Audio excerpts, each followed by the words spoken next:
Let's turn our attention to the expectations from the budget. India's new budget is poised to significantly impact India's real estate industry, particularly in the realm of affordable housing. Here's a report, take a look. Over the recent years, affordable housing initiatives have catalyzed progress, offering tax incentives to developers and home buyers alike. But the general consensus is that more needs to be done. Indeed, despite these strides, challenges persist. This includes high land acquisition costs, escalating construction expenses, and the need for sustainable development practices. From a consumer perspective, the focus lies on measures that could potentially enhance affordability and accessibility to homes. Key expectations include reductions in goods and services tax rates on essential construction materials like cement, currently taxed at 28%. Such a move could reduce overall home construction costs and subsequently lower property prices. Experts stress the importance of increasing the deduction limit for home loan interest payments beyond the current Rs 2 lakh per annum. This will offer significant relief to home buyers burdened by high property prices and rents. In recent years, home loan interest rates have risen sharply to near double-digit rates. The reason? The Reserve Bank of India has kept its key interest rate at 6.5% for over a year. So, the 2 lakh rupee limit is seen by experts as too low in today's scenario. While the government has no play in the interest rate setting part, its broader policies can offset some of the burden. By raising the interest repayment limit as a tax deduction, more disposable income will be added to people's purses. The post-pandemic resurgence in real estate has underscored the sector's digitization and adaptability. Looking ahead, the budget is anticipated to introduce reforms aimed at sustaining this growth momentum. Initiatives such as incentivizing first-time home buyers, revisiting stamp duty rates, and reviving the credit-linked subsidy scheme under PMAY could empower India's burgeoning middle class with greater home ownership opportunities.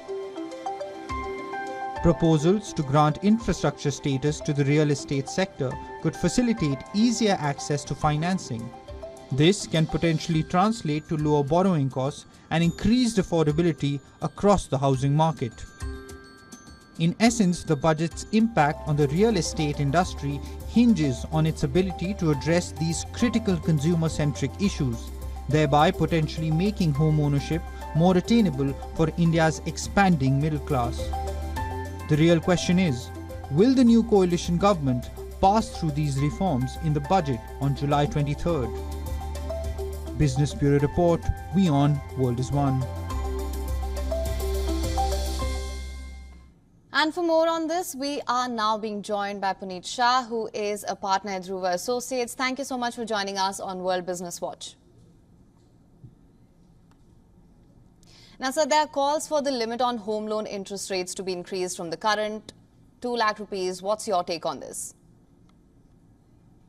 Clearly, there is a need for relooking at the limit of 2 lakhs, which has been set maybe a decade ago, around 2015, when this limit of 2 lakhs was set on the deduction of interest on the housing loan. There is clearly a case for increasing that amount to a substantial amount to say 5 lakhs, considering the inflation and the prices of the property, which has gone above. So there is clearly a need for that. There are other provisions relating to this 2 lakh interest reduction, which is in case there is a loss arising out of this interest reduction under income from house property, it can be set off against other heads of income in the same year. But again, there is a limit of 2 lakhs on that as well. So there are multiple limits of 2 lakhs, and therefore if the interest deduction or interest amount is quite high, in that case, the taxpayer is unable to set off the entire amount in that particular year. After setting off against other heads of income in that year, if there is further loss which is remaining, then it can be carried forward for 8 years. So that's a good provision which Income Tax Act has. Okay. However, it can be again set off in the subsequent years against only income from house property. So it cannot be set off in the subsequent years against any other heads of income. So there are multiple levels of restrictions of setting off this interest income or interest expenditure. on the borrowings for the house property, which is like 2 lakhs, which should be increased to my mind, at least 5 lakhs.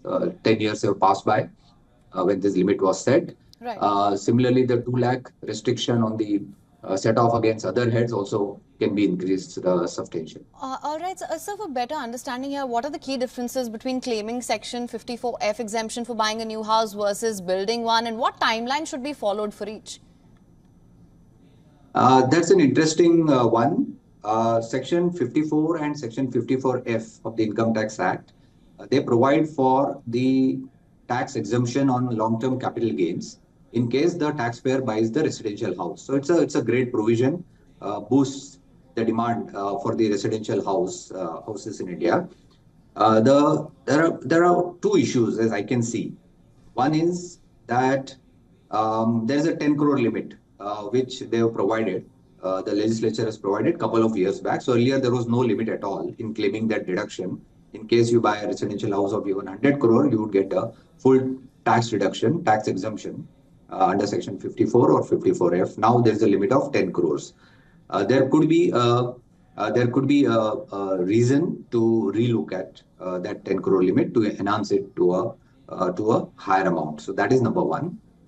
But the more interesting part is that the taxpayer has to purchase the residential house within a period of 1 year prior to the incurring of capital gains, or 2 years later after incurring the capital gains, or he can construct the residential house 3 years from the date of incurring of capital gains. In that case, he gets the tax exemption on the capital gains which he has earned. The problem is that most of the taxpayers are buying houses or residential houses in a under construction property, under construction building. Right. And there is a lot of debate as to whether this is called purchase of house or it is called construction of house. Are you constructing your house or are you purchasing your house? Because building is under construction, but you are not constructing it. You are buying that house. And therefore, whether 2 years limit apply or 3 years limit apply. A lot of debate around that. Right. We have several judicial precedents, including Bombay High Court ruling, which says that it should be considered as construction and not purchase. And therefore, 3-year limit should apply, which is a favorable or a positive outcome for the taxpayer. Right, so now what does the extended tax holiday for affordable housing projects mean for developers and buyers, and what criteria must a project meet to be eligible for this benefit? Right. I think that's an interesting one. I was about to come to that. Surprisingly, so there was a deduction under Section 80 IBA, which provided 100% tax reduction to the developers of the affordable housing projects. The project had to be approved by the competent authority up to 31st March 22, and that date never got extended. Surprisingly, maybe the logic given was that we no longer need or the enough incentives available otherwise, which I'm not sure whether that's a correct assumption. And therefore, now the affordable housing projects do not get any tax reduction or tax exemption. It got over by 31st March 22. According to me, there is a huge substantial case to extend and reinstate that deduction under Section 80 IBA of 100% tax holiday for such projects. Similarly, the affordable housing projects were defined as like 60 square meters if the project is in a metro city, or 90 square meters, a residential house carpet area, if it is in some other cities. I think there is a need to relook at those limits as well. Similarly, the limit of 50 lakhs was provided for the cost of the residential house if the developer wants to take a deduction under Section 80 IBA. Even that 50 lakhs, according to me, is quite insubstantial, quite inadequate to my mind.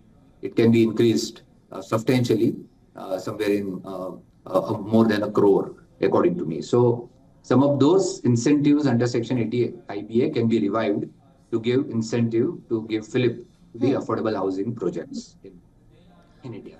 There is one more provision, Section 80 EE, which was there just for a year, very surprisingly, somewhere in 2016-17, where additional interest on borrowings for affordable housing projects was provided up to rupees 50,000 to the Right. taxpayer. But it was there only for a year, Okay. very surprisingly. And again, the housing project or rather residential house cost cannot exceed 50 lakhs. Okay. There again, to my mind, there is the need to relook at that provision and that deduction can be revived again. All So right. this couple of measures can substantially help the affordable housing. All right. Well, sector. Mr. Shah, thank you so much for joining us on World Business Watch with your insights on this. For latest news, download the WION app and subscribe to our YouTube channel.